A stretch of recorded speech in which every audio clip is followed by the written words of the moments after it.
नमस्कार दोस्तों, वंदे मातरम, जय हिंद, जय भारत। मैं आपका दोस्त योगी बोल रहा हूँ और आप मेरा चैनल देख रहे हैं द योगी वाणी।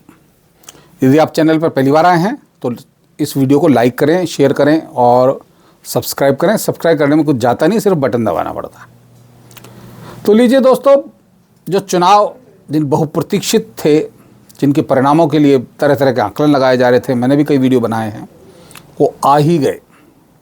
राजस्थान के बारे में जो मेरा वीडियो आकलन था, करीब करीब ठीक ठाक सा ही रहा। कुछ जगह मेरा प्रेडिक्शन थोड़ा गलत हो गया, जिसमें आदर्श नगर है और एक डीडवाना जहाँ यूनुस खान जीते, इस तरह कुछ गड़बड़ भी हो गया। 130 सीटें मैंने अंदाजे से बोली थी, जो मेरा आकलन था। ईमानदारी से भाजपा को 115 सीटें मिली हैं, लेकिन भाजपा के जो बागी प्रत्याशी 40 बागी प्रत्याशी इस मैदान में उतारे गए थे, उनमें से 7 जीते हैं। और इन बागी प्रत्याशियों को उतारने में सबसे गहरा हाथ था पूर्व मुख्यमंत्री वसुंधरा राजे सिंधिया का। यूनुस खान भी उनमें से एक हैं। और उन 40 के हारने से जिन सीटों का गणित बिगड़ा, उस कारण भाजपा की संख्या, जो संख्या 130 के पार जाती, वो 115 पे जाके ठहर गई। अपनी महत्वाकांक्षा की पागलपन में जो वसुंधरा राजे सिंधिया ने किया है, उसका तो पता नहीं क्या खामियाजा उनको भुगतना पड़ेगा, मेरे को नहीं पता। और मीडिया मैनेजमेंट में ज़बरदस्ती काम चल रहा है। कल उन्होंने अपने घर परसों रात को एक पार्टी आयोजित करी, भोज आयोजित किया 13 सिविल लाइन्स जयपुर में। तो भाजपा के 47 एमएलए उनके साथ गए। बाद में उनकी संख्या, रात तक वो पार्टी चली तो 52 हो गई बताई। उनमें से एक बहादुर सिंह कोहली हैं, वो तो बाहर आके बोले भी कि हमारी नेता वसुंधरा। लेकिन इन लोगों को शायद पता नहीं कि अब बीजेपी में दबाव बनाकर मुख्यमंत्री नहीं चुना जाता। मुख्यमंत्री तो मान लीजिए मोदी जी और अमित शाह जी की जोड़ी ने पहले ही चुन लिया। नाम की घोषणा होनी बाकी है।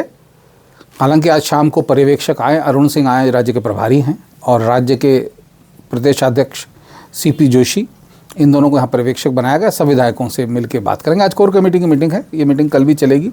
शायद विधायकों को बुलाया भी जाए और बुला के सबके मन टटोले जाएंगे। एक प्रथा है, वो की जाएगी, क्योंकि बीजेपी में अभी कोई ऐसा विधायक चुनकर नहीं आया है जो माननीय प्रधानमंत्री और गृह मंत्री जी की पसंद को नकार सके। ये मान के चलिए, अब देश में इस कद का कोई नेता बचा नहीं है। लेकिन वसुंधरा राजे को मैनेज करने के लिए बहुत सारे टीवी चैनल ऐसे चल रहे हैं। हालांकि टीवी चैनल का बहुत फर्क नहीं पड़ता, आपने देखा होगा। टीवी चैनलों ने तो मध्य प्रदेश में कांग्रेस जितवा दी थी, छत्तीसगढ़ में तो समझ लो बीजेपी साफ ही है। और फिर भी बीजेपी का जो बहुमत आया, आप सोच सकते हैं। तो स्थितियां तेलंगाना में बीआरएस जीत ही रही थी, लेकिन पीछे चली गई ना। तो मीडिया का असर लोगों के दिमाग में कितना चलता है, लोगों की जो लहर है उसको भांप पाने में मीडिया के लोग फेल हैं, समझ लीजिए। फेल इसलिए हैं कि ज़मीन से उनका जुड़ाव नहीं है। एक मोटा मोटा शहरी क्षेत्रों में एक फौरी सा सर्वे कर लेते हैं, उसके आधार पर वो कर लेते हैं, या उनके कुछ पत्रकार लोग घूमते हैं। अभी इलेक्ट्रॉनिक मीडिया में, हालांकि मेरे बहुत सारे मित्र, मेरे बहुत सारे जूनियर जो मेरे साथ काम किए, बहुत सारे लोग काम कर रहे हैं, लेकिन ये ज़मीन से कितने जुड़े हुए हैं? क्योंकि मीडिया में आए बात, सबसे बड़ी बात एक और है, हम भी उनमें से थे। मीडिया में जो आ जाता है वो पत्रकार अपने आप को ज़मीन से थोड़ा ऊंचा समझने लग जाता है। क्यों? क्योंकि उसकी उठ बैठ हो जाती है सरकार में, मंत्रियों में, अधिकारियों में, तो वो अपने आप को ज़्यादा पावरफुल समझने लग जाता है।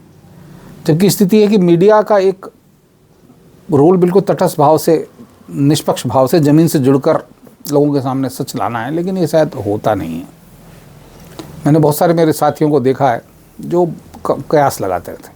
राजस्थान के बारे में मीडिया के अभी भी, अखबार भी पढ़ रहा हूँ, टीवी भी देख रहा हूँ, परंपरा कायम रखी। क्या परंपरा?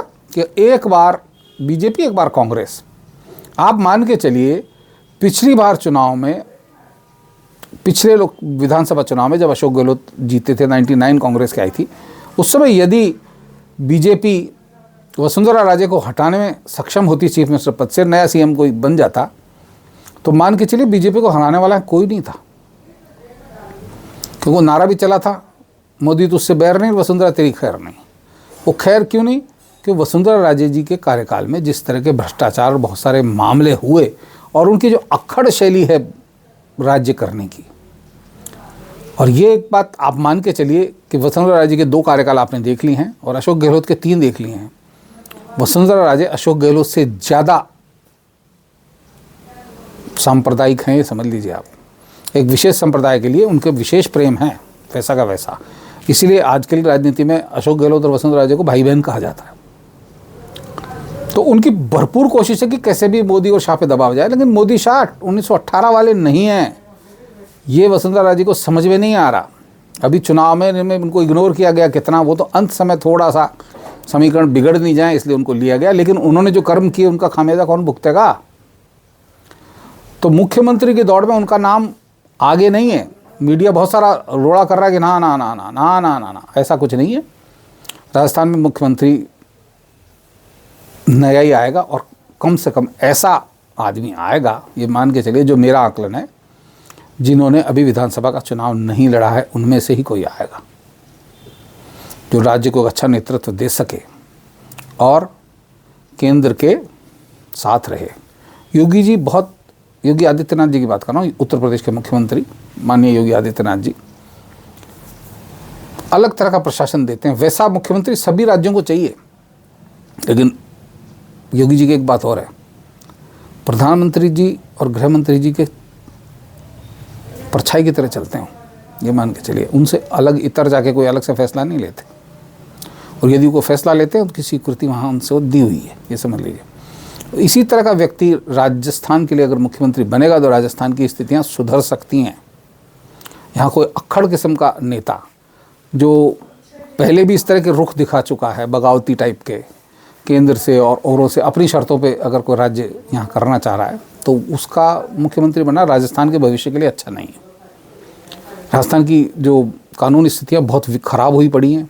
आए दिन यहाँ हत्या, बलात्कार पे तो नंबर 1 है ही ना, आपने सुना ही होगा। इस तरह का इनका यहाँ काम है। तो इस पे काबू पाने के लिए बहुत सख्त प्रशासक की ज़रूरत है, और सख्त प्रशासक के रूप में बहुत सारे नाम चल रहे हैं इसमें। जल शक्ति मंत्री गजेंद्र सिंह शेखावत जी का नाम चल रहा है, रेल मंत्री अश्विनी वैष्णव जी का नाम चल रहा है, तिजारा के सांसद महंत बालकनाथ जी का नाम चल रहा है, चोटवाड़ा से जो विधायक बनी है सांसद, राजसमंद की सांसद रही हैं, मतलब अभी भी दिया कुमारी जी, जयपुर की राजघराने की राजकुमारी, उनका नाम चल रहा है। नाम लेकिन बहुत चल रहे हैं। उत्तर प्रदेश के चुनाव के टाइम भी हालांकि मुख्यमंत्री घोषित होने में 8 दिन लग गए थे यूपी में, लेकिन बहुत सारे नाम चलते चलते चलते चलते अंततः योगी आदित्यनाथ को मुख्यमंत्री बनाया गया, और उनके साथ 2 उप मुख्यमंत्री बनाए गए। राजस्थान में भी यही कयावत होने वाली है, आप समझ लीजिए। मैं मेरी पसंद से एक संभावित आपको टारगेट बता देता हूँ कि मेरे को ऐसा लगता है। ये तो हालांकि भगवान और मोदी जी खुद जानते हैं, उनके दिमाग में जो तय है वो पता नहीं क्या है, लेकिन मेरा थोड़ा सा अनुभव, जो जिस तरह का मैं माहौल देख रहा हूँ, अश्विनी वैष्णव राजस्थान के सीएम होंगे और उनके साथ 2 उप मुख्यमंत्री अटैच किए जाएंगे। एक उप मुख्यमंत्री किरोड़ीलाल मीणा भी होंगे और एक उप मुख्यमंत्री बाबा बालकनाथ भी हो सकते हैं। और जिन लोगों के मंत्री बनने की संभावना है उनमें बहुत सारे लोग हैं शामिल। पुराने चेहरों को एक आध जगह दी जाएगी, सबको नहीं दी जाएगी, कि बहुत सारे पुराने चेहरे ऐसे हैं जो वसुंधरा खेमे के माने जाते हैं। तो मेरे को लगता नहीं कि उनको मुख्यमंत्री मतलब मंत्री बनाकर कोई इस तरह का काम किया जाएगा, क्योंकि अब मान के चलिए उनके पास इस तरह की कोई औकात भी नहीं है कि वो अपने दम पे बगावत करके कुछ कर सके। वसुंधरा राजे जी के पास भी ऐसी ताकत अब बची नहीं है। वोट प्रधानमंत्री नरेंद्र मोदी के चेहरे पे मिला है। आप एक कंपैरिजन ही जान लीजिए ना कि वसुंधरा राजे जी ने राजस्थान में 47 जनसभाएं की, 47 विधानसभा क्षेत्रों में 47 जगह ही प्रचार किया, मतलब समझ लीजिए। सब जनसभाएं हो सकता है ज़्यादा हों। उसके मुकाबले मध्य प्रदेश के मुख्यमंत्री शिवराज सिंह चौहान ने, जहाँ 230 सीटें हैं, वहाँ 200 विधानसभा क्षेत्र कवर किए अपने सभाएं करके, और यहाँ सिर्फ 47 जिसमें 199 सीटें थी। अब आप बताइए कौन दमदार। हालांकि बहुत सारे नाम एमपी में भी चल रहे हैं पीछे पीछे पीछे पीछे कि शिवराज सिंह की जगह प्रहलाद पटेल बन सकते हैं। छत्तीसगढ़ में भी कमोबेश स्थिति है। रमन सिंह का नाम चल रहा है। एक्चुअली क्या होता है कि जो पूर्व मुख्यमंत्री रहा हुआ उसका नाम एक तरह से मतलब उसको स्वाभाविक तौर पर मान लिया जाता है कि ये बन ही जाएगा, लेकिन मोदी शाह की जोड़ी जो करती है उसका कोई तोड़ नहीं है, मान के चलिए। उनके पास एक अलग तरह की सोच है, जिनकी बताते हैं ना वो लोगों की सोच जहाँ ख़त्म होती है वहाँ मोदी शाह की सोच चालू होती है। तो वो सोच है, उस सोच के आधार पर फैसला होगा कि कौन बनेगा। तो मीडिया के जो दलाल टाइप के लोग हैं जिनको पैसा मिल रहा होगा, सिंपल सी बात है, पैसा मिल रहा होगा, उसके आधार पे वसुंधरा जी को प्रमोट कर रहे हैं। लोग चैनल देख रहे हैं, बहुत सारे लोग। मैं मेरे पिताजी से बात करा तो वो भी कह रहे हैं वसुंधरा जी को मोदी जी ने स्वीकृति दी। मैंने कहा संभव ही नहीं है, ये हो ही नहीं सकता। जो बीजेपी का नेता अपने 40 उम्मीदवार खड़े करे और भाजपा को हराने की कोशिश करे, कम पे लाने की कोशिश करे, उसको मोदी जी और शाह साहब छोड़ देंगे? असंभव। अब तक मैंने ऐसा देखा है, मैंने उनको जैसा पाया है। बाकी सब कुछ भविष्य के गर्त में है। तो दोस्तों आज के लिए इतना ही, फिर मिलते हैं किसी दूसरे वीडियो के साथ। जब तक के लिए जय हिंद, जय भारत, वंदे मातरम, जय श्री राम।